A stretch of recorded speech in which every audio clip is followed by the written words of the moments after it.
Já.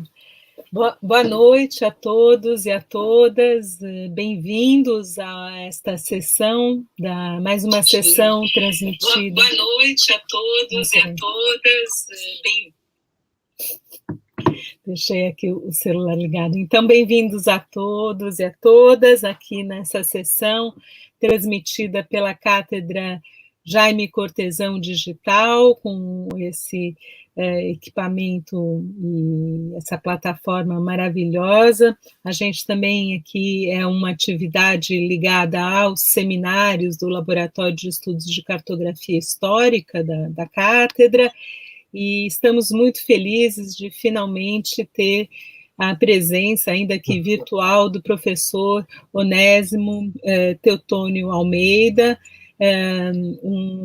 na verdade, um grande mestre que há muitos anos, né, a gente acompanha pelas suas obras, pelas suas intervenções públicas. O professor Teotônio exerce um papel de mediador entre mundos, né?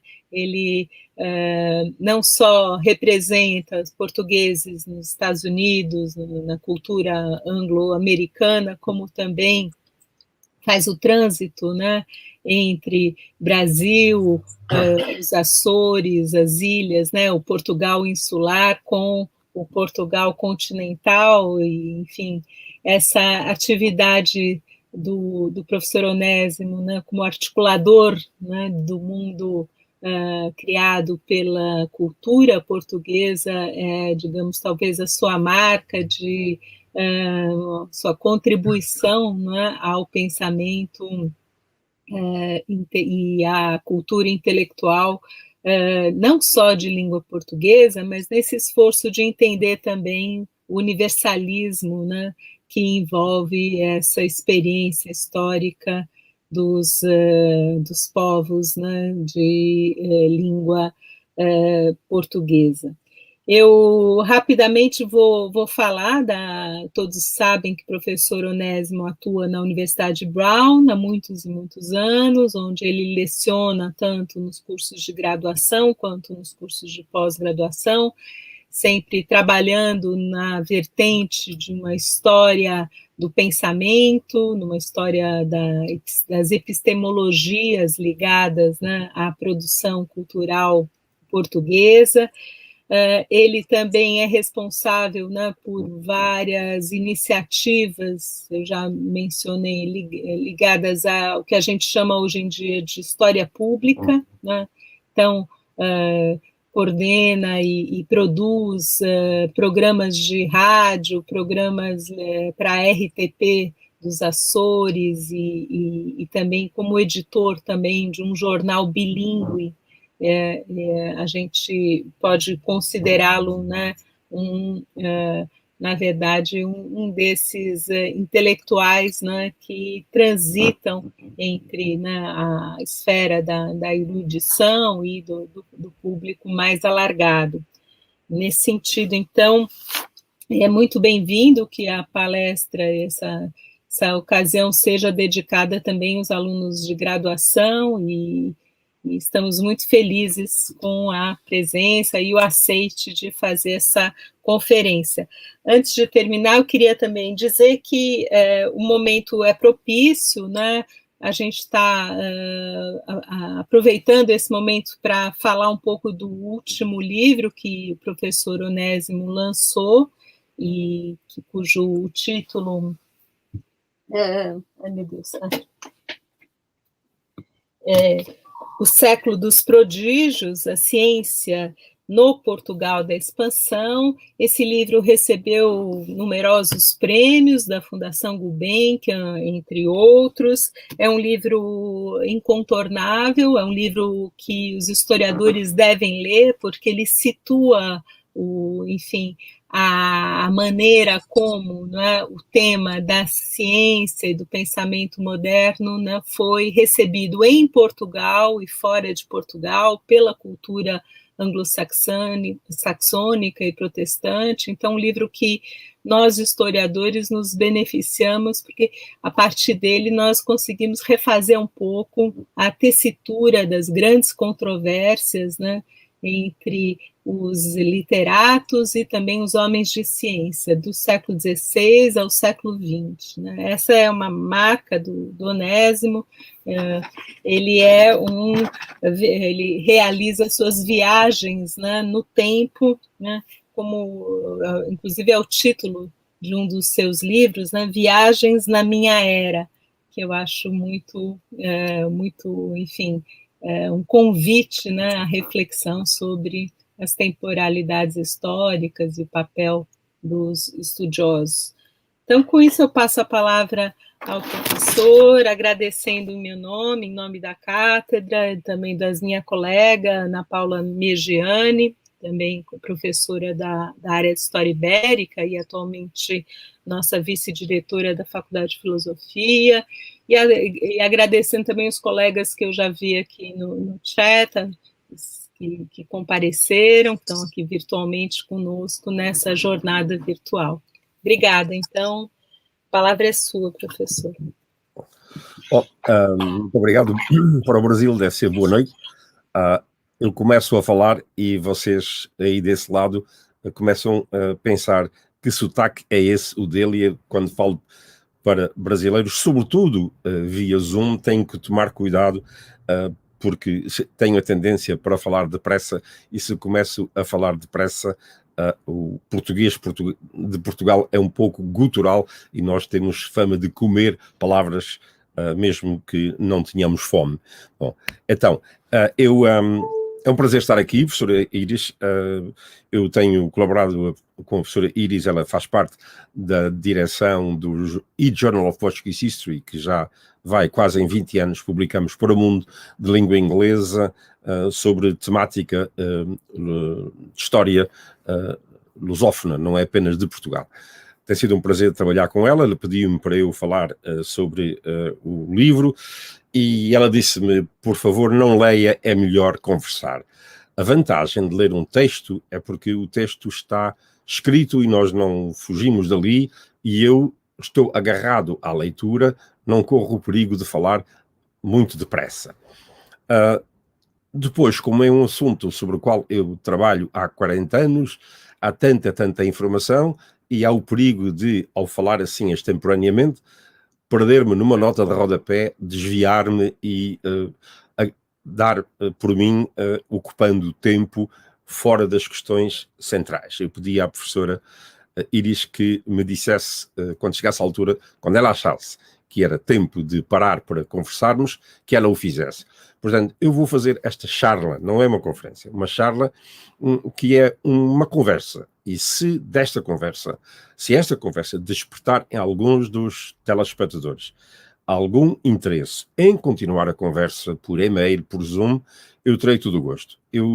Como a professora Iris disse, eu tenho muito o hábito de falar para o grande público, quer na televisão, na rádio e escrever para os jornais, e eu sei que nós temos que dirigir a conversa para um público genérico.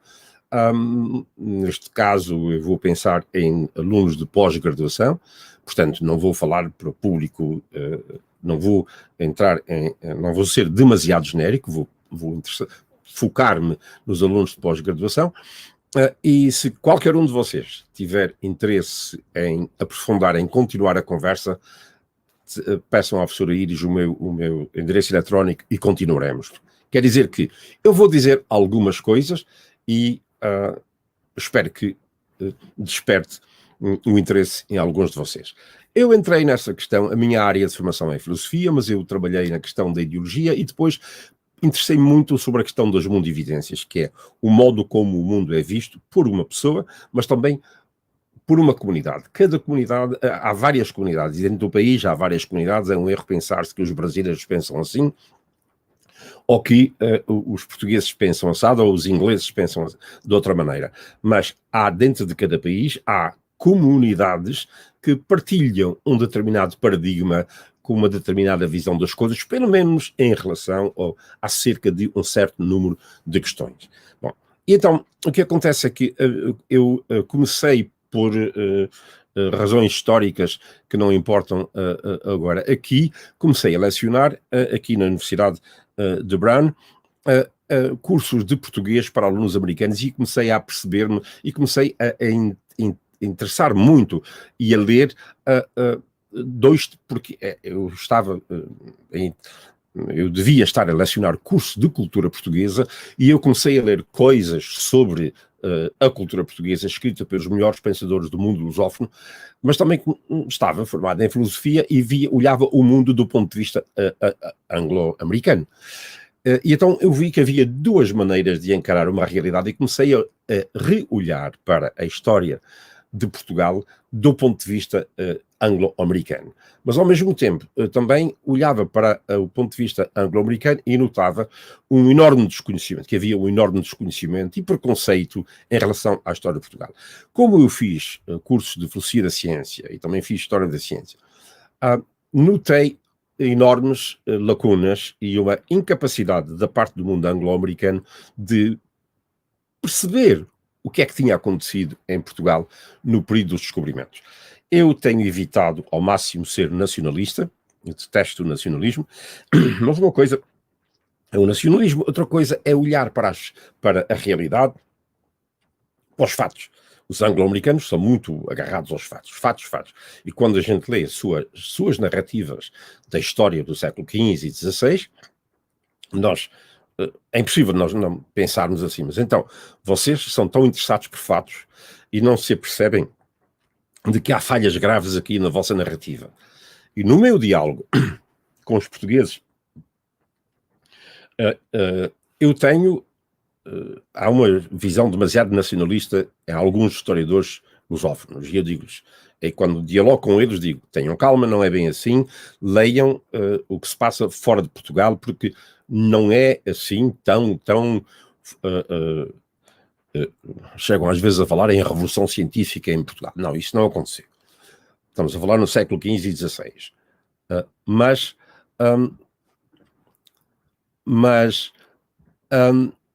Quando falo com americanos e anglo-americanos, eu tenho que lhes dizer que eles têm falhas e que percebem pouco do que aconteceu em Portugal no século XV e XVI e por isso fazem uma narrativa da história da ciência como tendo começado tudo na Inglaterra. Há livros clássicos, eu estou a pensar em Robert Merton, em tudo começa na Inglaterra e quando muito remontam a Francis Bacon, que em 1620 publicou um famoso livro, Novo Organon, que é considerado o início, o lançamento do grande programa da atividade científica no mundo europeu. Bom, deixa-me dar um exemplo, vou entrar em questões muito práticas com histórias. É vulgaríssimo eu ter aqui nos Estados Unidos conversas com americanos que contam a seguinte história. Colombo estava em Portugal, tinha um plano, tinha uma teoria de que a Terra era redonda, foi ter com Dom João II e apresentou-lhe um plano. Porque, como sabem, naquela altura, já os portugueses tinham descido a costa da África, já sabiam que se podia viajar para o sul, sem haver perigo dos barcos serem engolidos. Daqui a pouco vamos falar sobre isso. E, portanto, já sabiam que a África não acabava na Guiné, que a África depois continuava por baixo. E então não sabiam ainda que... só em 1487, com a viagem de Bartolomeu Dias, souberam que, afinal, a África era contornável e que se podia passar para o Oceano Índico e que o Oceano Atlântico não era um lago, nem o Oceano Índico era um lago, era possível ligar os dois, mas isto era muito custoso, demorava muito tempo, morria muita gente, as doenças a bordo eram inúmeras, os perigos de naufrágios eram imensos, e Colombo tinha vindo com um plano que era, isso é o que se diz, um plano que era: a Terra é muito mais pequena do que pensam, a Ásia é muito mais próxima da Europa do que se pensa, e em 2 semanas, se eu viajar até Cabo Verde, em 2 semanas eu ponho-me na Índia. E dizem nessas histórias, nessa historieta que acontece, que é repetida por todo o lado, e que quase todos os americanos, mas não só, porque outro dia na Suíça eu contei essa história e toda a gente me veio dizer, é esta a nossa versão. E que Dom João II mandou reunir os seus peritos, perguntar o que é que eles achavam daquele plano de Colombo chegar à Índia em 2 semanas, e que os peritos de Dom João II disseram, não senhor, é um pateta, a Terra não é redonda, a Terra é plana. E Dom João II teria recusado o projeto de Colombo, e por isso ele foi ter com o rei de Espanha. Ora, isto é absolutamente falso. Isto é uma história posta a circular por Samuel Purchas, um indivíduo, um inglês, Irving, não, desculpa, não é Samuel Purchas. Samuel Purchas tem a ver com outra história, que pôs a circular uma ficção com esta versão dos fatos. Os portugueses sabiam perfeitamente que a Terra era redonda. Os gregos já sabiam. A grande questão não era se a Terra era redonda, a questão era se a Terra é redonda, diziam alguns, há antípodas, antipódia, pés ao contrário. Há gente que vive de pernas ao ar no hemisfério sul. Isso é um debate que já vem dos gregos. Né? Santo Agostinho foi contra a existência deles, porque era impossível, isto era impossível haver gente do outro lado. E o que a visão do mundo, naquela altura, pelas pessoas que estavam envolvidas no processo dos descobrimentos, não era toda a gente, havia o grupo, a elite que estava por trás, e o meu livro tem a ver com isto, que é o que é que estava na cabeça das pessoas que estavam por trás de todo este projeto, que isto não é um projeto ao acaso.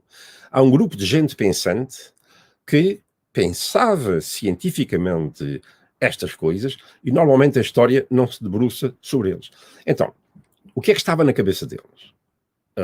Qual era a questão? Qual era o grande problema? O problema era, se a Terra é redonda, quando chegarmos ao Equador, o que é que vai acontecer aos barcos? Vão ser sorvidos por uma força que não se sabe qual é. Naquela altura não se falava ainda do Equador. Naquela altura, os portugueses podiam medir a latitude. Era possível medir a latitude porque os portugueses tinham aprendido com os árabes. Tinham importado da China o astrolábio e os árabes usavam o astrolábio para medir, e faziam com muita precisão, medir a latitude. Estamos X graus para o norte, X graus para o sul, isso fazia-se sem problema. O problema era a longitude, que é um problema que só fica resolvido no século XVIII. Isso aí era mais complexo, mas os portugueses sabiam perfeitamente quando é que iriam chegar ao Equador. Sabiam medir isso. O problema era o que é que acontece se a gente chega à beira do Equador e começa a navegar para lá do Equador. Não diziam Equador, era o Bojador. O Bojador, porque visto de Lisboa, e agora peço ao Alex Menes, nosso aluno aqui na Brown, meu colaborador e amigo, que ponha o mapa de Ptolomeu. Visto de Lisboa, as pessoas, o que é que pensavam? O que é que diziam? O que é que sabiam? Bom, ali à esquerda, Portugal, há o Equador ali para baixo, mas falava, era o Bojador. A ideia era que o Cabo Bojador era o final do mundo conhecido. Este mapa de Ptolomeu não era conhecido ainda em Portugal quando os portugueses começaram a navegar, mas era mais ou menos a ideia que os portugueses tinham, sabendo que a Terra era redonda, a ideia da zona da Europa, do Mediterrâneo, etc. O mapa está até bastante bom, e é um grande conhecimento mesmo até da Índia, com falhas graves, mas percebe-se que é a Índia, a Indochina, etc. E o Índico, que aparece como um lago, e agora a questão era, para baixo, pela África abaixo, não se sabe mais nada. E não há sinal, vejam, não há sinal de civilização, de gente a habitar a margem, o lado sul, o hemisfério sul. Então a dúvida era o que é que nos vai acontecer depois da gente passar o Cabo Bojador. E é por isso que o Infante Henrique e o seu grupo, o Infante Henrique, não criou a Escola de Sagres, mas criou um grupo de gente, escolheu, contratou gente daqui e de lá, e era um grupo de cérebros pensadores, de gente atenta, com uma nova mentalidade, preocupada em estudar a realidade, em verificar as teorias, as ideias que eram escritas em livros, e mandou reunir toda a informação possível, imaginária, do que existia em livros, e ao mesmo tempo procuravam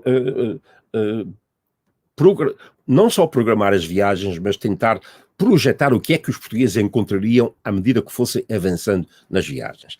E então o problema era sempre esse, que é o Bojador. E então a ideia, o plano foi, vai uma viagem, vai até avistar o último cabo e depois volta para trás. E o projeto seguinte era igual, vai mais, ultrapassa ao cabo seguinte, via o cabo seguinte, voltava para trás. E a ideia sempre era, qual é que vai ser o último, e sobretudo quando é que se vai, depois de passar o Bojador, quando é que a Terra vai começar a virar o mar começa a virar para o hemisfério sul, e o que é que nos vai acontecer? Era este o grande medo da altura. Portanto, os portugueses sabiam perfeitamente que a Terra era redonda. A grande questão era se pode viver no lado de lá e como é que é possível navegar. E a grande surpresa é, à medida que eles avançam, e quando passam o cabo, o Equador, apercebem-se de que tudo continua na mesma. Não só tudo continua na mesma, como há uma grande surpresa, que é o Sahara acaba, aquelas zonas, porque os gregos pensavam que o sul era tão quente, até no Antigo Testamento, o Sheol, o inferno, era no fundo, lá em baixo, que afinal tudo muda. Há vegetação luxuriante e há pessoas que estão lá e andam normalmente como nós andamos aqui. Portanto, a grande novidade é, ao contrário do que os gregos e os antigos todos pensavam, é possível viver no outro lado normalmente como vivemos aqui. Este problema só vai ficar resolvido mais tarde com Newton, quando Newton descobre a lei da gravidade, que vai explicar porque é que as pessoas podiam viver no lado de lá e não cair. E os barcos podiam navegar para sul e não serem engolidos pelas águas. Os portugueses sabiam perfeitamente e sabiam que quando ultrapassassem o Equador, iriam deixar de ver a estrela polar, que era muitíssimo importante para os orientar à noite, porque era a estrela polar que durante a noite, quando não havia nuvens, eles podiam orientar-se no mar. E é por isso que eles procuram novas constelações quando chegam ao hemisfério sul, e vocês estão fartos de ouvir a história do Cruzeiro do Sul, é a primeira constelação, e eles começam a orientar-se no sul pela constelação do Cruzeiro do Sul. Quer dizer, portanto, que os portugueses sabiam perfeitamente que a Terra era redonda, os portugueses tinham uma noção claríssima de toda esta problemática, só que não tinham experiência, não tinham dados, como também os gregos não tinham, porque os portugueses depois começam aos poucos a rejeitar o conhecimento que vinha expresso nos livros dos clássicos, incluindo de Aristóteles, porque eles não viram nada disso, eles não tinham experiência nenhuma disso. E começa a ressaltar entre os portugueses, entre aquele grupo, não é todos os portugueses que viviam em Portugal, aquele grupo ligado ao processo das viagens, a ressaltar a ideia de que o conhecimento que nos advém da experiência é mais forte, é mais importante do que o conhecimento que nos vem dos livros dos gregos. Porque os gregos não tinham visto, não tinham experimentado. E há aqui uma grande mudança mental na Europa. Nesse caso, na Europa Central, na Europa Ocidental e especialmente em Portugal. Porque isto acontece antes de em qualquer outro lugar na Europa. Eu podia citar aqui, eu tinha aqui o texto escrito, podia ler a vocês passagens e passagens, tantas de autores anglo-americanos que dizem que estas ideias, que eu estou a dizer, a rejeição do conhecimento dos antigos, a importância do papel da experiência, que apareceram na Inglaterra 100 anos depois, quando fomos confrontar e ver, 100 anos antes das datas que eles dizem que estas ideias começaram a aparecer, elas estão escritas, expressas claramente, não em breves referências, mas é uma convicção claríssima, é parte fundamental da visão do mundo de todo aquele núcleo de gente que estava envolvida nos processos de descobrimento. Há uma rejeição do conhecimento, ninguém vai discutir as teorias metafísicas de Aristóteles, mas no que respeitava ao conhecimento da geografia, começa o desdém, e os portugueses chegam a rir quando alguém lhes fala nos filósofos antigos. A dizer, não sabem, eles não sabem nada disto. Isto é uma constante que vai aprofundar-se e as passagens são tantas. Não estou a referir-me apenas a uma ou duas citações. A dada altura, quando nós chegamos já no início do século XVI, é uma convicção profundíssima, e a Europa nem sequer sabe ainda, muitos destes textos não são lidos na Europa por uma razão simples, é que eram livros que circulavam de mão em mão, os livros de bordo os roteiros que eram utilizados entre pilotos, e também não havia nenhum interesse em que estes livros fossem conhecidos por outros. Nós viemos a conhecer estes livros muito mais tarde. A Europa não tinha acesso ao resultado das descobertas, mas não tinha acesso ao processo, ao modo como os portugueses chegavam a conseguir aquilo que estavam a conseguir. E começa a instaurar-se um novo conceito de verdade. Verdade é aquilo que nos entra nos olhos pela experiência. Isto é que é verdade. E as experiências e as frases são tantas. Um autor como Duarte Pacheco Pereira, no Esmeralda da Cito Orbus, publicado, não se sabe bem se em 1505 ou 1508, mas por aí mais ou menos, portanto, na primeira década do século XVI, a ideia de que a experiência é a madre das coisas é tão recorrente, é um leitmotiv que aparece do princípio ao fim. Nós sabemos estas coisas porque nós vimos. E por isso a nossa autoridade, a autoridade que nos advém do fato de termos feito estas viagens, esta autoridade é superior à autoridade dos livros dos antigos que nos dizem coisas que eles não viram. Para brasileiros, um simples exemplo. A Ilha do Brasil aparece pela primeira vez no século XIII, no mapa ao lado, numa ilha, uma pequenina ilhota ao lado, portanto, século XIV, 1300 e pouco, ao lado da Irlanda. E os irlandeses diz-se que sabe-se que eles andaram durante 150 anos à procura daquela ilha.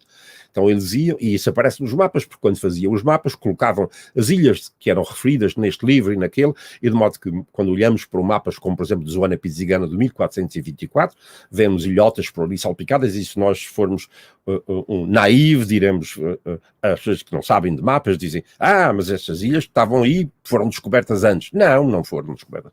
Elas estavam colocadas, algumas delas estão até clarissimamente desenhadas e pintadas de modo diferente das terras que eram conhecidas, que eram desenhadas com muito rigor.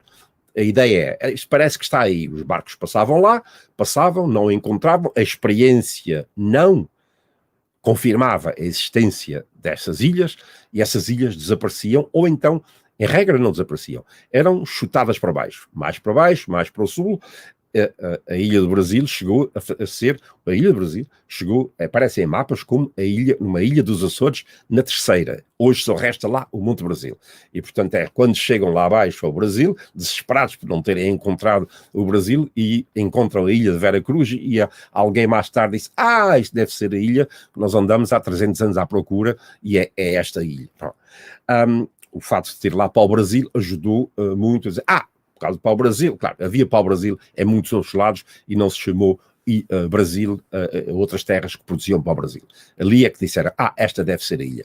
Estou a apontar esse exemplo pelo fato de estar a falar para brasileiros, mas também pelo seguinte, que era assim, os livros davam ideias e conjeturavam, e os cartógrafos ponham esta informação nos mapas, e nós temos acesso a mapas como este mapa que está aqui, mas o mapa está cheio de erros, a África está toda errada. E então eram as viagens que os portugueses faziam pelo Atlântico Sul que corrigiam, porque vinha a informação, eles traziam a informação, e os cartógrafos que estavam em terra, os portugueses aprenderam cartografia com os italianos, foram contratados e vieram ensinar a fazer mapas, mas toda a informação nova que chegava era trazida pelos viajantes, e eles corrigiam. Não é assim. Então começavam a surgir mapas, um atrás do outro, até chegarmos, e eu vou pedir ao Alex que mostre o último, que é o mapa de Cantino, que é de 1502, se ele conseguir diminuir este mapa, muito bem. Estão a ver? Aqui em 1502, vejam este mapa, está já cheíssimo de informação, de pormenores. A África, a costa ocidental da África, está toda correta, com uns breves erros por causa da longitude. A África, lá em cima no norte da Guiné, alarga-se um bocadinho mais do que nós sabemos. Mas vejam o rigor do desenho desta costa da África, porque os portugueses viajavam por essa costa abaixo, e era assim, eles desenhavam os mapas até onde viajavam. Aquelas áreas que eles não conheciam, deixavam perfeitamente em branco. Mas vejam, portanto, isso é resultado de rigor saber de experiência feito, como mais tarde Camões vai dizer. Saber de experiência feito. Vê-se aqui o Brasil, ainda está um pouquinho, porque estamos em 1502, há umas viagens, não há tanta viagem como há, porque nas viagens da África, nós nessa altura já temos 80 anos de viagens ao longo da costa da África. O interior é cheio de mitos e desenhos, etc., porque os portugueses não estavam interessados em ir para o interior. Tinha que andar a cavalo e era perigoso. Portanto, é a costa que interessa aos portugueses. Portanto, este mapa de 1502 mostra claramente, é um resultado do avanço absolutamente extraordinário da nova mentalidade que é, nós temos que aprender coisas com a experiência, olhar, ver, observar, registar. Isto é completamente moderno. Mas eu vou pedir ao Alex que mostre o mapa dos ventos e das correntes marítimas, que é isto mesmo. Este mapa, ninguém sabia nada disto. Os portugueses perceberam que quando viajavam pela costa da África abaixo, podiam ir ao longo da costa. Mas quando chegassem ali perto do Equador, não podiam, quer dizer, podiam continuar, mas mais um pouco, mas era impossível. Na Guiné, ficavam ali enterrados sem ventos, então tinham que apanhar os ventos. Este era um jogo de duas forças, que eram as correntes e os ventos. Tinham que apanhar, desviar-se, não podiam, na parte da África depois da Guiné, não podiam caminhar ao longo da costa da África, tinham que vir uma volta perto do Brasil, apanhar os ventos, e foi assim que depois Bartolomé Dias atravessa o Cabo da Boa Esperança em 1487. Tudo isto é saber construído, como diz Camões, saber de experiência feito. Eram viagens atrás de viagens, como Karl Popper disse, experiência e erro. Muitos desastres, muitos barcos ficaram completamente estragados, e por isso é que cada viagem era fundamental. Em cada viagem era fundamental registar todos estes pormenores, e nós temos livros a demonstrar isso, porque essa informação era mantida, era guardada, porque ia salvar vidas. Significava que na viagem seguinte, um piloto que fosse munido dessa nova informação, já não ia cometer os erros cometidos pelos outros marinheiros. Muitas vezes essa informação perdeu-se, porque os navios naufragaram e pronto, perdeu-se essa informação. Mas foram sucessivas viagens, sucessivas acumulações, e neste processo há muito disto.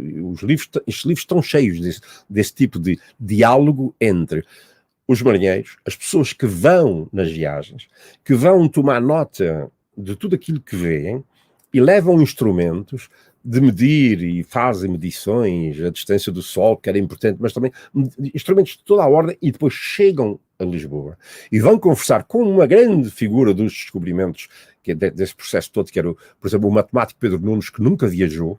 Eles traziam-lhe estes problemas, e o Pedro Nunes é que pensava-os e tentava fazer sentido, porque ele tinha um grande conhecimento.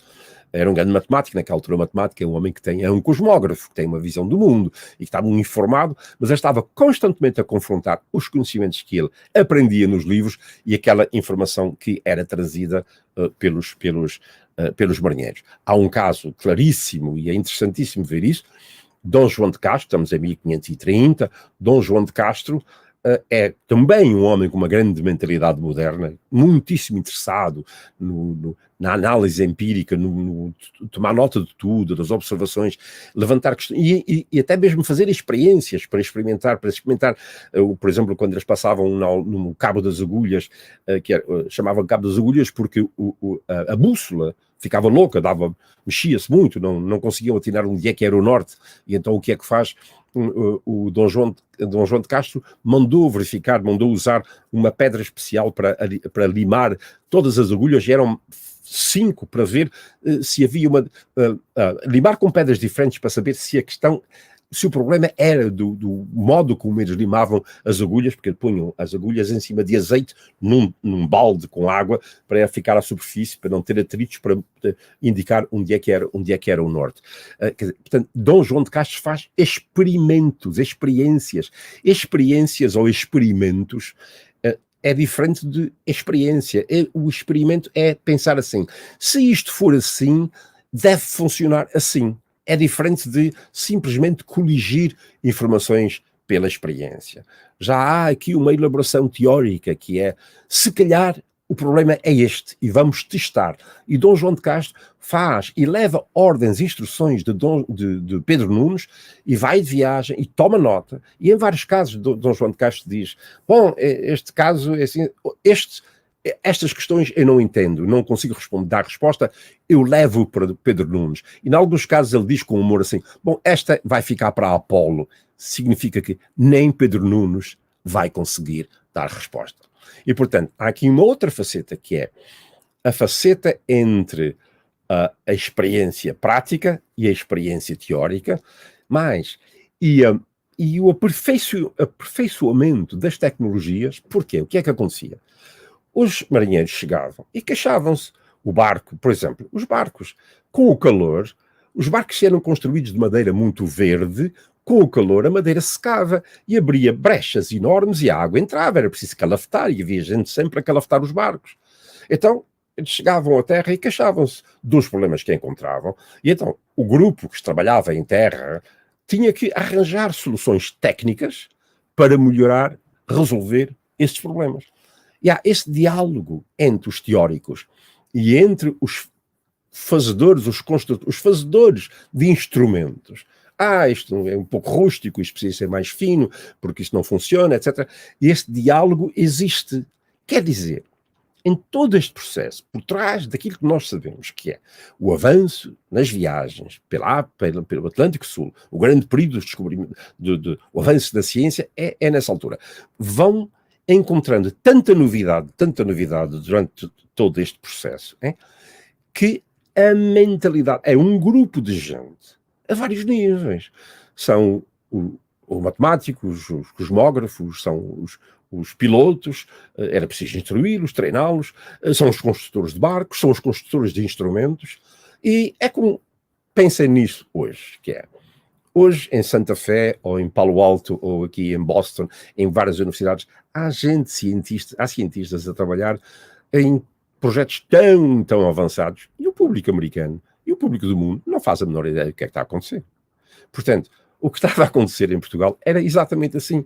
Aquele núcleo de gente envolvida neste processo estava a funcionar e mandava o indivíduo que está no barco e que tem a função apenas porque a água entrava por aquelas frestas quando o calor apertava e quando o calor criava brechas, porque a madeira secava nos barcos, passavam o dia e a noite com baldes a tirar água de bordo para pôr para fora. Esta gente não sabia de que é que se passava, estavam ali, eram meros empregados, trabalhadores, muitas vezes trabalho de escravo, que o trabalho deles era fazer aquilo, eles não sabiam, até porque muitos destes pormenores mais teóricos e mais, hoje dizemos científicos, faziam só parte do conhecimento de algumas pessoas que estavam na cúpula a mandar e a comandar todo este processo. Mas o que é importante notar é que isto é uma comunidade de gente, não muito alargada, mas uma comunidade de gente que era instruída, culta e que tinha uma mentalidade que hoje, em termos científicos, nós podemos dizer abertamente que funcionavam como uma mente moderna. Porquê é que nós chamamos moderno? Porque depois de Thomas Kuhn, desculpem, nós habituámos a pensar na Revolução Científica do século XVII, que é a passagem da visão da concepção do mundo como geocêntrico, a Terra está no centro de tudo, há uma revolução e começa a pensar-se no sistema heliocêntrico. Helios, em grego, o Sol, é que está no centro. Há essa revolução. Mas não significa que a mentalidade moderna não tenha começado antes, porque a mentalidade moderna faz parte do espírito chamado moderno, o olhar para a realidade tendo por base, aceitando o critério de verdade como o que é ditado pela experiência e pelos sentidos, a que se junta o uso da razão, da lógica, que já vem de Aristóteles, essa ficam sempre a mesma. Portanto, isso é moderno. Nós dizemos que é pré-moderno porque consideramos moderno aquilo que acontece depois da Revolução Científica. Mas, durante muito tempo, caiu-se no erro de pensar que aquela Revolução Científica de Newton e Galileu é que mudou tudo. Não é assim. O processo de olhar para o mundo com este olhar assim interessado em observar, em reparar, esse processo começou no século XIII e intensifica-se no XIV, em vários níveis. A vários níveis. Mas ganha um impulso extraordinário e nunca se... eu não conheço, nos escritos de todos os autores da Europa, uma consciência tão clara de toda esta nova visão da realidade do mundo como nesses autores. Ela aparece mais tarde noutros autores, na Inglaterra, na França, etc. Mas aparece mais cedo, 100 anos mais cedo, aparece em Portugal. E porque, claro, eles estão a encontrar realidades... todo aquele mundo era desconhecido. O mundo para baixo ainda antes do Equador. Mas tudo aquilo por ali abaixo. E não é tanto o conhecimento geográfico da África e da América do Sul.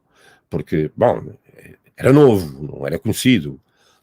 Mas é essa grande questão de se poder viver no hemisfério sul, porque a Terra era redonda, mas isso não constituía problema. Mais ainda, saber-se que o Oceano Índico e o Oceano Atlântico estão conectados e não são lagos. A ideia de lagos vinha do modelo... Os mapas foram feitos por gente que não tinha viajado, não tinha feito essa experiência. Então o que é que acontece? O modelo era um Mediterrâneo, era um lago. A água tem que ser segurada. Porquê? Por montes. Então, o mapa de Ptolomeu e todos os outros mapas que desenhavam tinham sempre a preocupação de arranjar uma linha, chamava terra incógnita, e essa linha estava ali lá embaixo. Para quê? É para aguentar as águas. Significa que eles conheciam, sabiam que havia terra ali? Não. Até chegam a pôr terra incógnita, portanto, há ali uma terra que a gente não sabe que está lá. Mas eles sabiam que ela tinha que estar lá. Porquê? Ela foi posta lá pela cabeça deles, porque era preciso segurar as águas, como as águas do Mediterrâneo são seguradas pelas terras ali à volta. E o caso do Oceano Índico se conhecia-se por terra, todo o mundo viajava até à Índia, mas viajavam por terra, pela Índia, nunca tinham estado lá por baixo. E então aquela terra está ali colocada para segurar a água do Índico. O mesmo acontecia no lado do Atlântico. E, portanto, em 80 anos, são todos estes mistérios que desaparecem. Só se conhecia praticamente um terço do globo, e em 80 anos passa a conhecer-se o globo inteiro. E, portanto, do ponto de vista geográfico é uma grande revolução, do ponto de vista astronómico é uma grande revolução, mas do ponto de vista mental, de conhecimento, a grande revolução é esta. Este mundo, se a gente quer entendê-lo, tem que olhá-lo com outros olhares. Não é indo ler os gregos que a gente vai conhecer isto.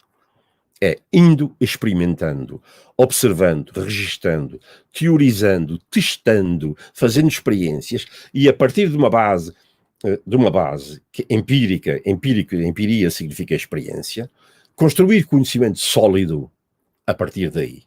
Esta é que é a grande revolução mental que ocorre na Europa, e ela ocorre ali, naquele núcleo português.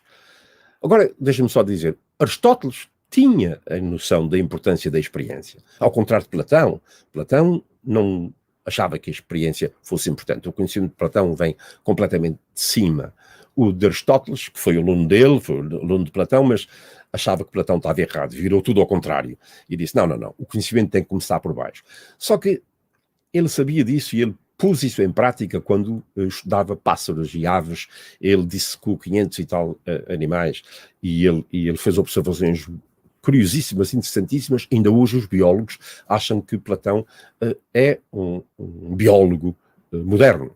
Mas quando se tratou de falar de geografia, de terras distantes, ele inventou, criou, imaginou. E, portanto, não conseguiu pôr em prática as suas concepções sobre a experiência, sobre o papel importante da experiência. Portanto, não significa que Aristóteles não tivesse a noção da importância da experiência. Ele chamou a atenção para ela e é o primeiro grande pensador, embora alguns pré-socráticos já tivessem dito que, olha, a experiência não nos ensina tudo, mas é o único conhecimento que nós temos. Anaxágoras disse isso. Então, resumindo, não sei como estou em termos de tempo, eu só vou pedir ao Alexandre que me mostre o mapa que falta, que é o mapa da rota da viagem, este mesmo. Entre 1418, que é quando começam as viagens, e depois 1498, é tudo isto que fica disperso. São 80 anos. Aqui o que tem é a rota da viagem. Vão por aí abaixo, ao longo da costa da África, depois tem que se desviar quase a ir para o Brasil, depois passa no Cabo da Boa Esperança e vai à Índia. Na viagem de regresso, é a linha azul que vai por aí acima, por causa das correntes e dos ventos, tem que parar nos Açores, é obrigatório parar nos Açores por causa também dos ventos e das correntes. Aí, depois de 3 meses sem água, com o escorbuto, sem vegetais, não sabia, nem fruta, não sabiam, mas era o escorbuto, era falta de vitamina C, mas sabiam que os vegetais e, sobretudo, o limão e a laranja era importante, cultivavam isso nos Açores e reabasteciam os barcos e com água fresca para dali seguirem para Lisboa, porque eram mais de 3 semanas. Quer dizer, tudo isto é conseguido num espaço de 80 anos. Lembrem-se, eu costumo comparar isso com o projeto Apollo. Eu era jovem, nos anos 60, quando vi o projeto Apollo 1, Apollo 2, depois Apollo 8, quando leva o primeiro homem para o espaço. E é assim, aos poucos, Apollo 11, a chegada à Lua, etc. E imagina, o projeto começa com Kennedy em 60. Foi o que já se conseguiu desde que Kennedy, por causa do Sputnik ter chegado à Lua com os russos, impôs aos americanos o projeto de chegar à Lua. Não temos ainda 80 anos. E o avanço, o que já se conseguiu de avanços no conhecimento extraterrestre em 60, 70 anos. Mas vejam o que há 500 anos se conseguiu conhecer de todo o globo terrestre num espaço de 80 anos. E isso, e eu fico por aqui, só foi possível porque todo este processo que as pessoas, os historiadores muitas vezes preocupam-se com a parte económica, as questões hoje que se interessam muito da escravatura, disto, etc, etc. Mas eu estudo esta parte, que é toda a mentalidade, a atitude mental que estava por trás de todo este processo. Não é à toa que um barco vai por aí fora. O barco ia porque havia gente por trás com um projeto e que trabalhava até aos mínimos pormenores. Tudo aquilo era calculado porque estava em risco a vida de muita gente e muito dinheiro, porque havia investidores e não era só o governo português que investia. Porque, entretanto, Constantinopla já tinha caído sob o domínio dos turcos otomanos, as repúblicas italianas, Génova, Veneza, tinham perdido o tráfico, o controle, o monopólio das especiarias, e então era preciso arranjar alternativa, e daí vir muitas empresas, sobretudo italianas, também investir em Portugal, em barcos privados, a caminhar por aí fora, a ver se descobriam a tal rota, o tal caminho marítimo para a Índia, como alternativa, e como, aliás, conseguiram fazer.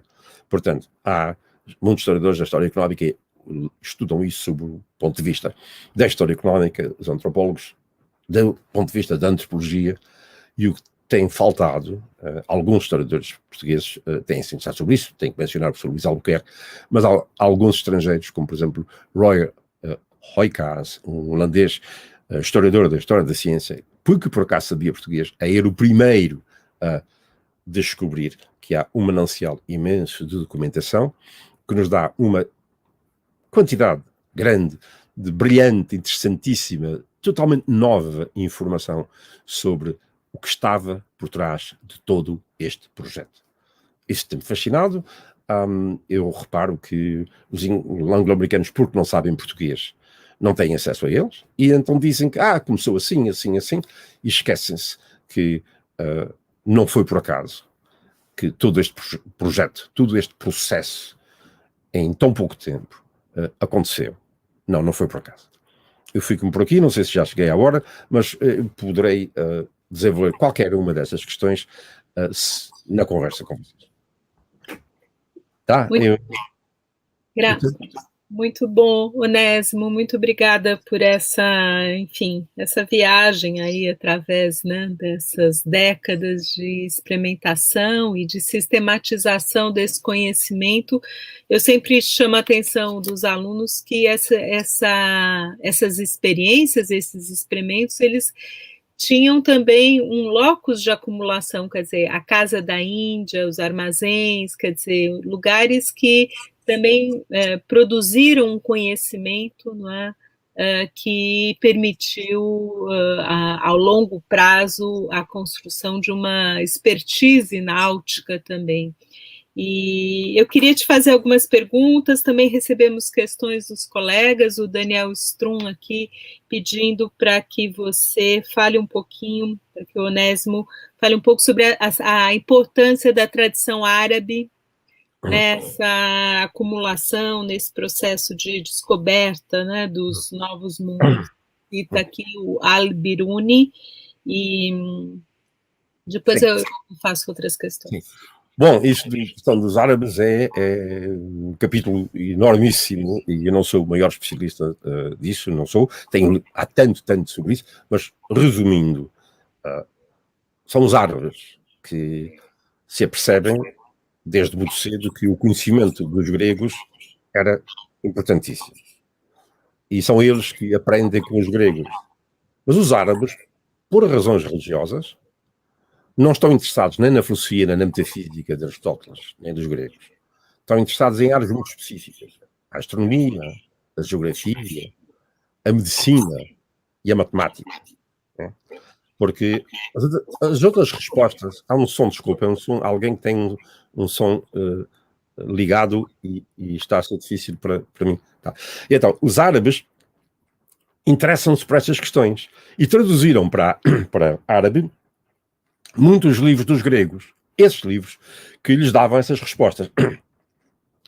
E então, os árabes, quando estão na península, a partir do século XI, os monges, os frades no convento, tomaram conhecimento dos gregos. Só Platão é que tinha sido canonizado pela Igreja Católica, portanto Agostinho achava que Platão tinha chegado mais longe possível mais longe, ao ponto mais longe que é possível chegar por um ser humano, que é conceber um demiurgo. E então acharam que a doutrina a filosofia e o pensamento de Platão podia encaixar perfeitamente e ajudar a teologia. Os outros gregos não interessavam aos cristãos. Os cristãos estavam interessados em preparar o outro mundo, em investir no outro mundo, porque a vida era muito curta. Mas os árabes não interessavam-se por essas questões muito práticas, como disse, a matemática, a astronomia, a geografia e a medicina. E então, traduziram os livros para árabe e são os frades, sobretudo na Espanha, que em contato no sul da Espanha com os árabes começam a interessar-se e a conhecer o que os gregos sabiam. E então começam a traduzir. E é aí que começa o chamado movimento humanismo. Os frades no convento começam a querer aprender grego porque percebiam que havia começaram a perceber cedo que havia traduções que estavam mal feitas e havia muitas versões, porque eram tudo cópias e havia cópias de cópias. E então, para resolver problemas de erros e de cópias mal feitas, etc., era melhor estudar o original. E começa o grande movimento humanista, que depois vai dar à Renascença, que nós conhecemos no século XIV e XV, e são os frades. E eles descobrem esses conhecimentos gregos, mas também vão mais longe, depois vão interessar-se pelas outras obras do pensamento grego que os árabes não estavam interessados.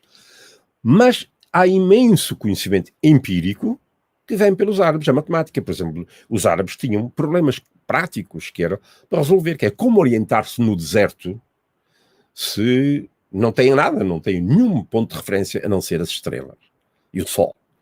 E daí o astrolábio, que tinha vindo da China para a Índia, foi aperfeiçoado pelos árabes e eles mediam a partir do horizonte, no caso não tinha horizonte, mas do mais próximo do que seria o horizonte, mediam a altura do Sol ao meio-dia e tinham a indicação e sabiam se estavam X graus para o norte, X graus para o sul.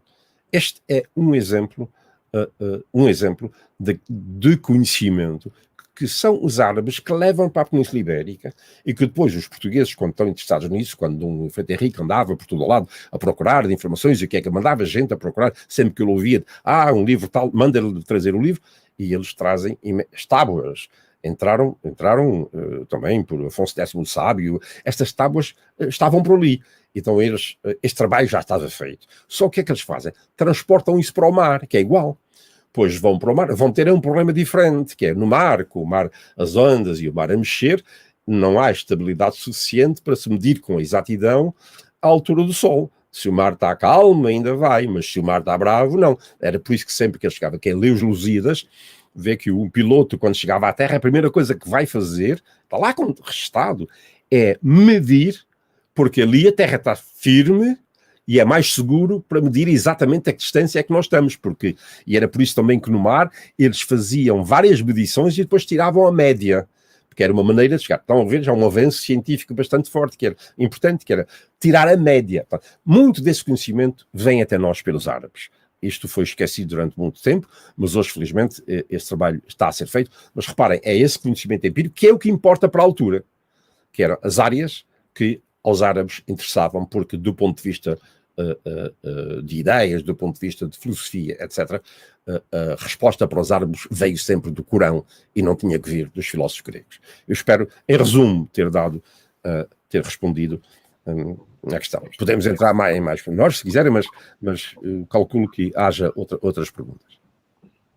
Onésimo, queria que você comentasse um pouco, você que conheceu o José Sebastião da Silva Dias, e não sei se manteve contato com o professor Barradas de Carvalho, que inclusive deu aula no Departamento de História da USP, com Luiz Albuquerque. Sim. O que mudou da geração desses estudiosos para a nossa geração mais, assim, nos últimos 20 anos, em termos... Quais foram as viradas, né, historiográficas que você, como observador atento, pôde acompanhar? Conheço a obra dos três bastante bem. Fui muito amigo do professor Luís Albuquerque. Fui muito amigo do professor Sebastião Silva Dias.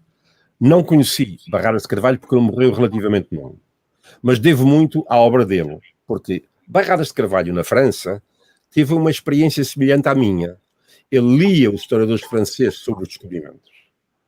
E ele achava que os franceses ignoravam o que é que se tinha passado em Portugal. E ele ficou tão obcecado com o livro do Duarte Pacheco Pereira que dedicou toda a sua vida a demonstrar que aquilo que o Duarte Pacheco Pereira dizia estava muito à frente daquilo que lhe dizia na França. E ele ficou obcecado e fez um trabalho absolutamente minucioso. Foi a tese dele em Paris. Vou voltar a ele.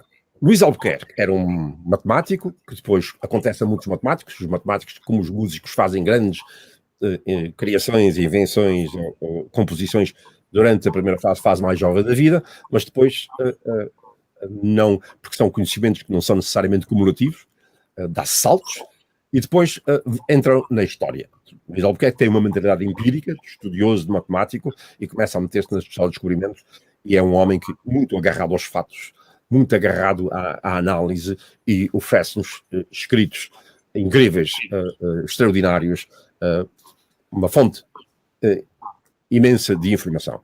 Sebastião Silva Dias vem mais da história das ideias, é um homem muito informado e, por estar informado do que é que se passava em Portugal, está em diálogo com a história das ideias, que naquela altura era sobretudo francesa, né?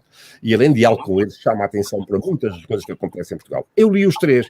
O que é que eu acho que faltava neles? No caso de Barradas de Carvalho, ficou tão obcecado e, não tendo conhecimento da filosofia, achava que os portugueses são os primeiros a falar da experiência. Não, Aristóteles já falou, etc. Todo o Galeno, vários na Idade Média fizeram, etc. Portanto, faltou a ele uma perspectiva fora do mundo francês. Mais ainda, faltou o diálogo com o mundo anglo-saxónico, que hoje a história da ciência no mundo, o paradigma dominante é o que vem a partir de Kuhn e também da historiografia anglo-americana, e ele apontava como prioridades portuguesas coisas que não são bem assim, precisava contextualizar aquilo num diálogo mais global. Agora, tudo aquilo que ele faz com imenso rigor. Imenso rigor. Barradas de Carvalho. Tinha havia uma questão também ideológica, porque ele, sendo marxista, não tem nada contra isso, mas ele também tinha certos preconceitos do género de havia a ciência dos portugueses, eu não vou entrar nesse pormenor, porque eu tenho escrito sobre isso, se alguém tiver interessado sobre isso, eu falo. Sebastião Silva Dias não tinha conhecimento bastante do mundo anglo-americano e dos debates que estavam a surgir. Estavam já desencadeados já a partir dos anos 40, 50 nos Estados Unidos, sobre a problemática da história dos descobrimentos, da história da ciência, da origem da história da ciência. E ele não tinha esse conhecimento, porque nestas coisas é importante, a gente tem que conversar com a narrativa dominante e dizer à narrativa dominante, ouçam lá, isto não é bem assim, se vocês querem fatos, há isto. A ele também faltou isso.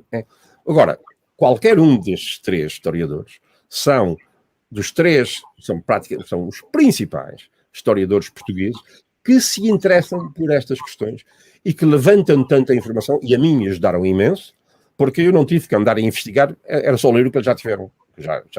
Eu fundamentava nisto, tinha questões, especialmente com Barradas de Carvalho.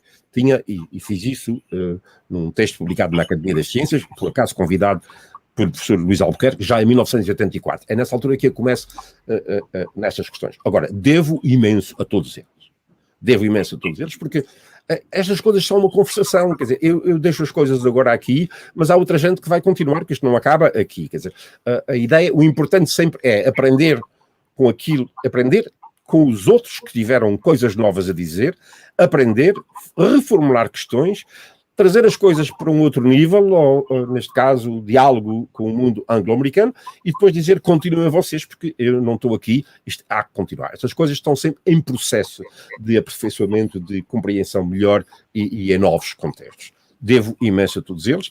Eu ia sempre a Lisboa, à casa do professor Sebastião Silva Dias, muitas vezes comia em casa, jantei em casa dele, estive com ele, viajei com ele em França, etc. Fui amigo mesmo dele.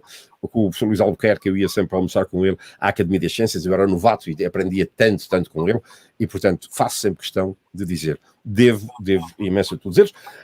Com o Barradas de Carvalho, não, como disse, eu estava a começar nisso, quando a primeira vez que eu falei na Universidade de Lisboa sobre isso foi em 1980, ele já tinha morrido, portanto eu estou 80 e poucos, muito pouco.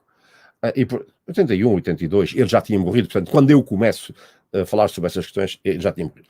E eu lembro-me de, quando falei na Faculdade de Letras, fazer-lhe uma homenagem, dizer, eu aprendi muito com ele, eu tenho diferenças, etc, e tive até um debate com um discípulo dele, tudo formado em Paris, e não sei, e que o Barradas de Carvalho era uma figura intocável, e a minha atitude não é, não estou aqui a atacar nem A nem B nem C, nós estamos a falar de ideias, estamos a falar de fatos, etc. Eu tive sempre essa atitude, que é, não vou confrontar, não vou criar confrontos com ninguém, nós estamos a conversar de fatos e ideias, etc. E estas coisas devem ser conversadas de uma maneira civilizada e não necessariamente polémica nem antagónica. Repito, 3 grandes figuras da história do pensamento português neste domingo.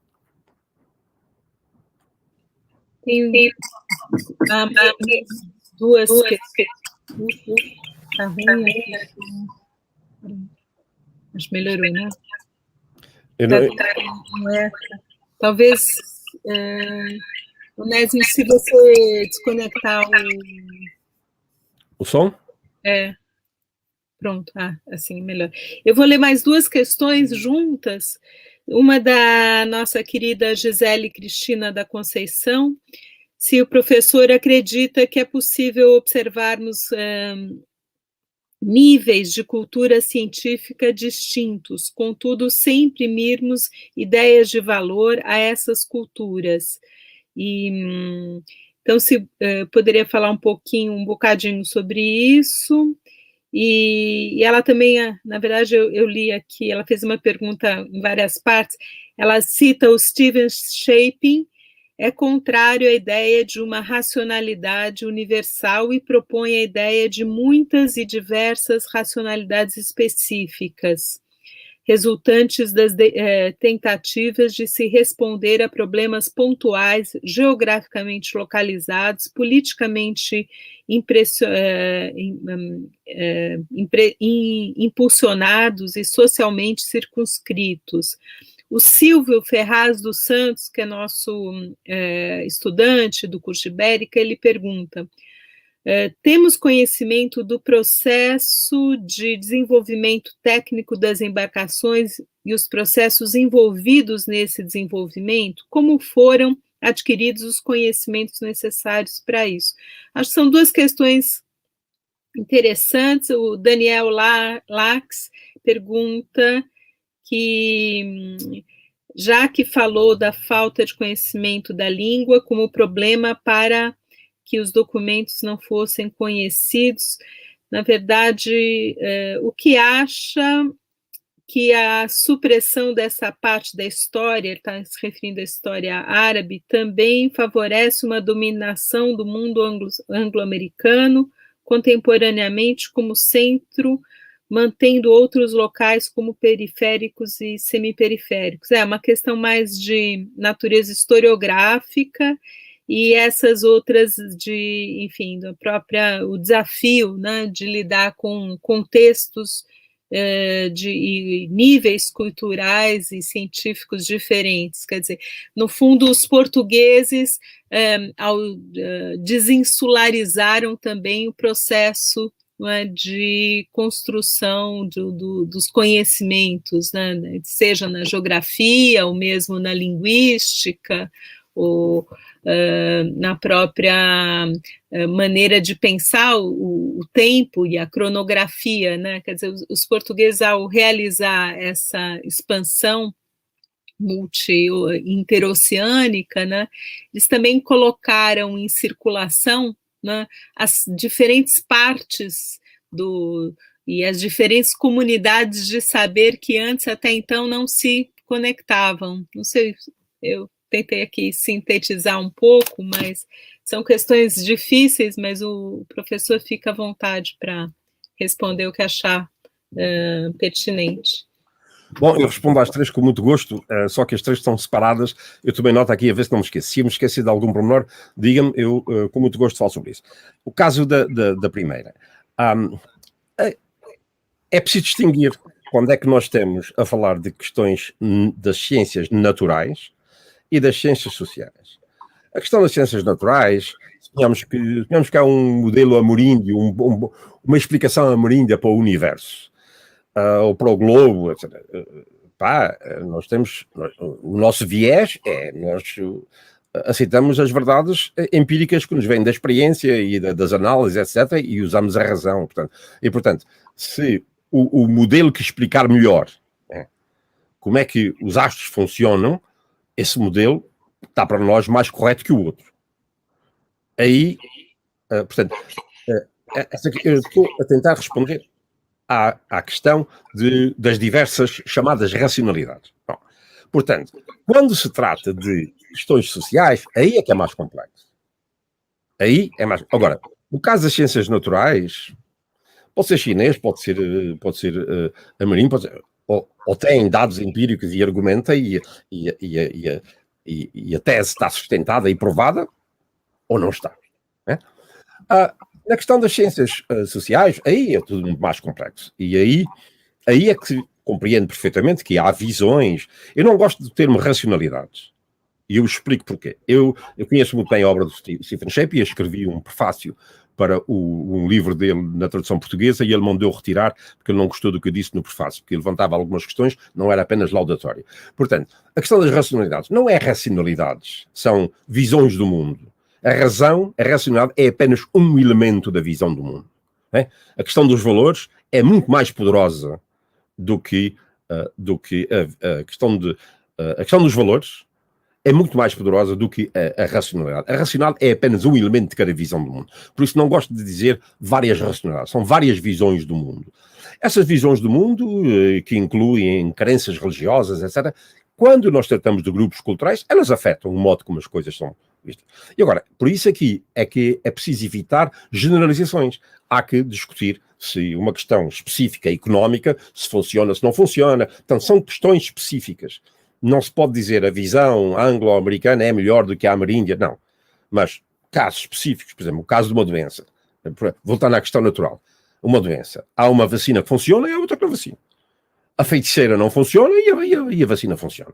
E, portanto, exagera-se quando se procura transpor para as ciências naturais esses debates possíveis ou essas visões diferentes em questões que envolvem grupos humanos, etc. Porque há a questão dos resultados. Construir uma ponte que se aguenta 2 séculos e construir uma que amanhã se vai embora, a gente diz, não, aquela é melhor, eu prefiro aquela. E, portanto, há que ter cuidado, e hoje há em moda, está na moda, generalizar. Tudo é a vossa visão, assim, assim. Há um avião que faz a viagem e diminui o som e gasta menos combustível e não sei mais o que, e há outro que não faz, não há avião sequer. Percebe? E, portanto, é preciso cuidado. Hoje está na moda generalizar-se demasiado sobre isso. Sobre a questão da tecnologia naval. Infelizmente eu não sou o especialista nesta área, estas coisas são assim, a gente não pode saber tudo. Faleceu há poucos meses o grande conhecedor da história naval, de construção naval, que é o professor Francisco Contente Domingos. Ele escreveu imenso sobre isso. Se quiser eu posso dar-lhe, e escreveu imenso. Claro que muito foi herdado do conhecimento das navegações do Mediterrâneo. Mas depois tudo é transformado. Os barcos são completamente transformados quando eles começam a encontrar ventos diferentes, ventos correntes mais poderosas, têm que construir barcos melhores, maiores para trazer carga, etc. Tudo isto é transformado a partir da experiência. E aqui é este confronto entre as dificuldades que eles encontram nas viagens e os problemas que eles trazem e o pessoal que está em terra e que está a estudar e diz não se vai fazer assim, vai fazer. E em muito pouco tempo há uma tremenda evolução na construção naval.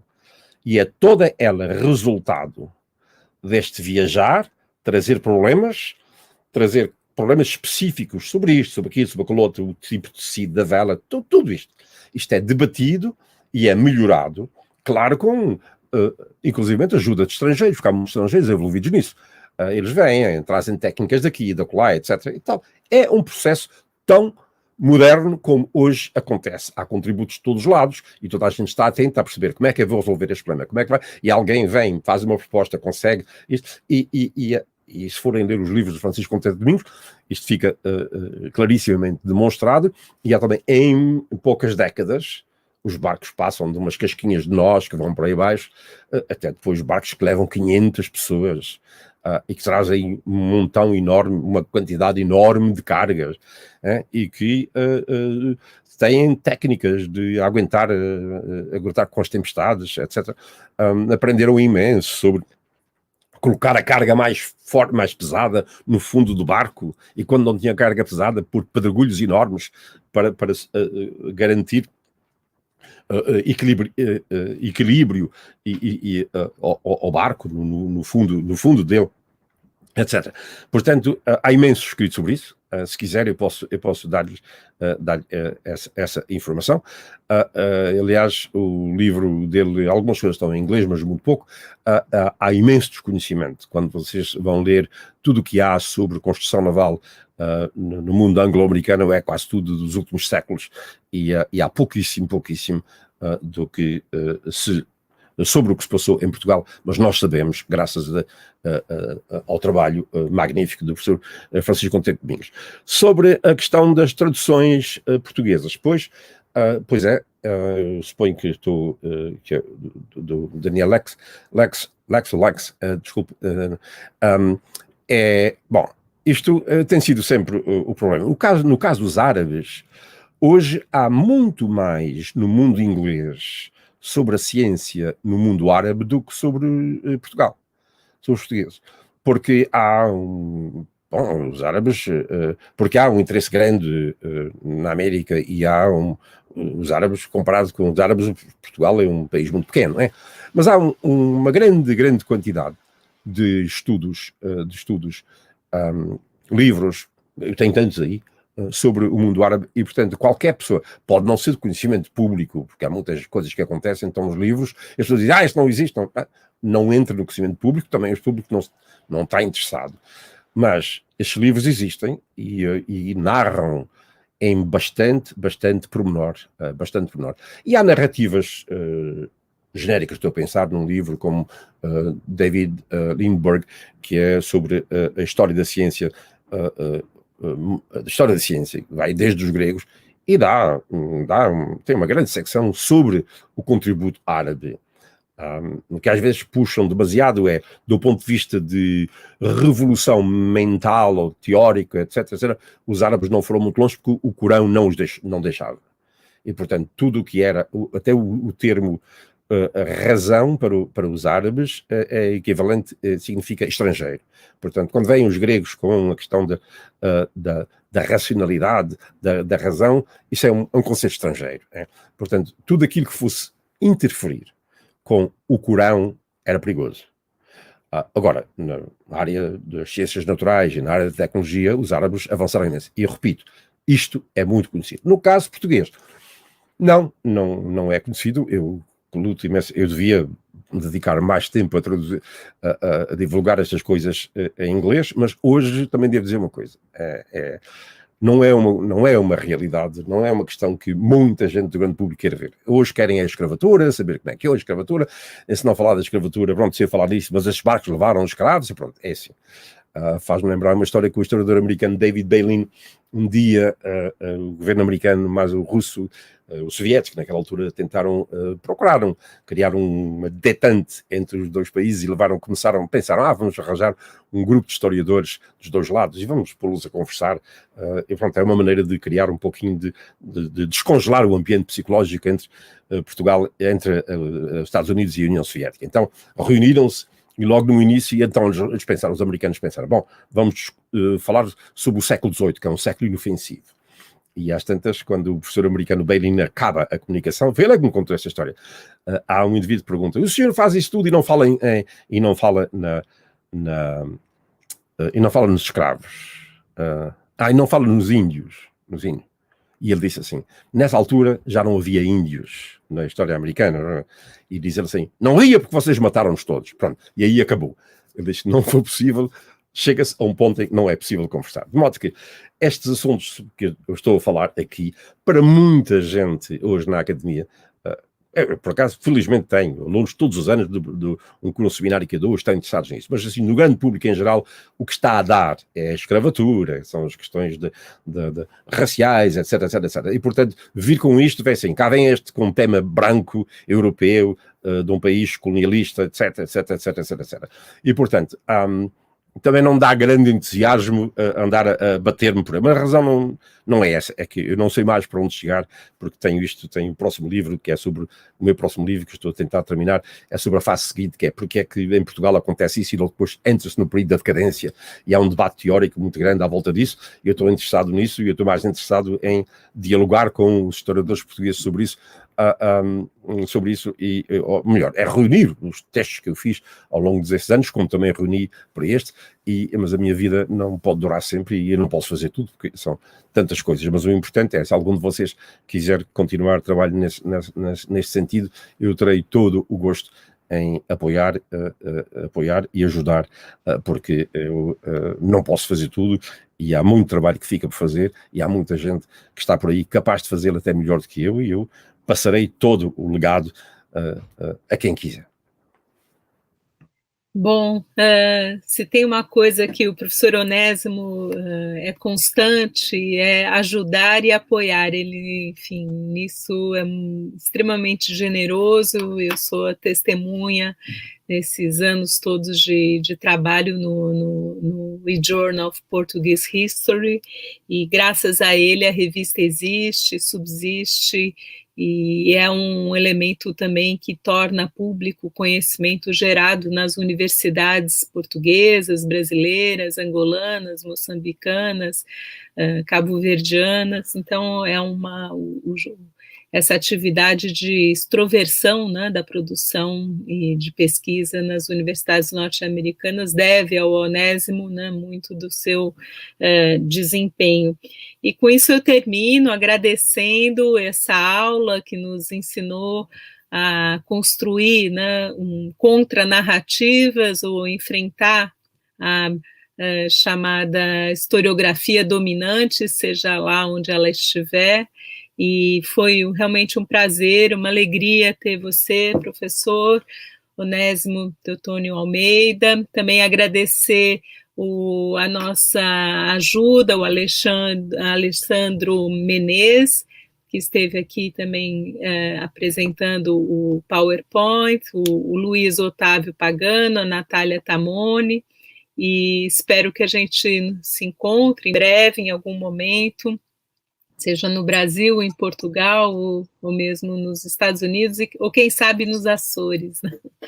Como eu disse, Iris, se alguém quiser perguntar-me, eu tenho mantido diálogo com um historiador na Irlanda, na Inglaterra e um em Espanha, mas gente profundamente interessada nestas questões, eu faço com imenso gosto, porque estas coisas, depois, isto foi genérico, depois os trabalhos de pormenor, quem estiver interessado pode dar à vontade o meu endereço eletrónico e nós podemos continuar a conversar, com todo o gosto.